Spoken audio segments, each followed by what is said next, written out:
Dear children, welcome to the third podcast on History Chapter 10 India After Independence.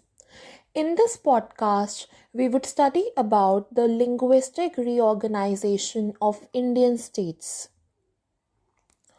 Back in the 1920s, the Indian National Congress, the main party of the freedom struggle, had promised that once the country won independence, each major linguistic group would have its own province.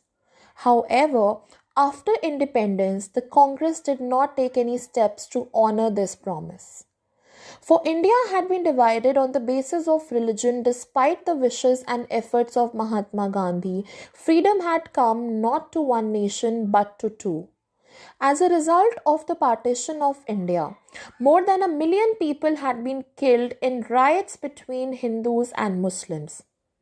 Could the country afford further divisions on the basis of language? Both Prime Minister Nehru and Deputy Prime Minister Vallabhbhai Patel were against the creation of linguistic states. After the partition, Nehru said, disruptionist tendencies had come to the fore. To check them, the nation had to be strong and united. Or as Patel put it, the first and last need of India at the present moment is that it should be made a nation. Everything which helps the growth of nationalism has to go forward, and everything which throws obstacles in its way has to be rejected.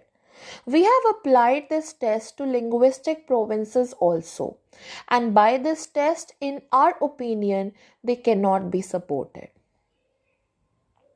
That the Congress leaders would now go back on their promise created great disappointment. The Kannada speakers, Malayalam speakers, the Marathi speakers had all looked forward to having their own state.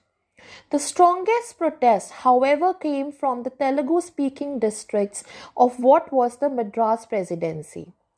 When Nehru went to campaign there during the general elections of 1952, he was met with black flags and slogans demanding "We want Andhra."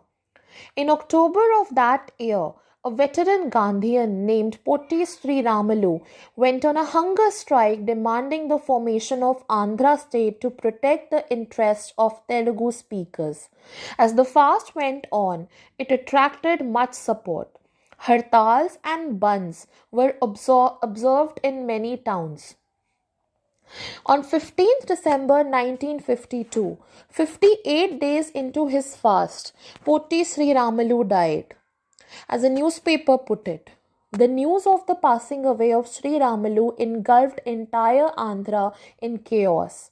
The protest was so widespread and intense that the central government was forced to give in to the demand.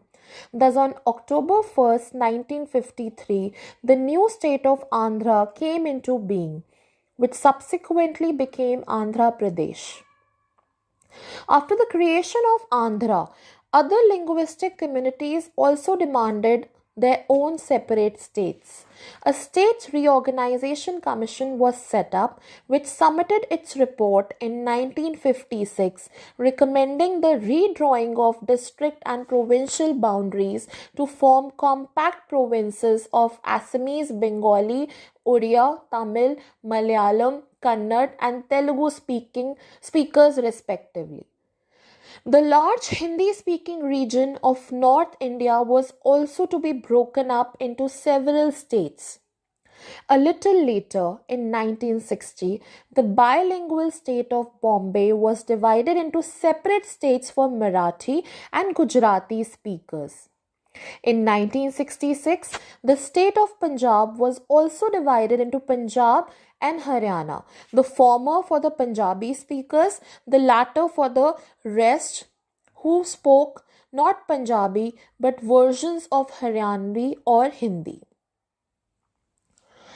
Thank you.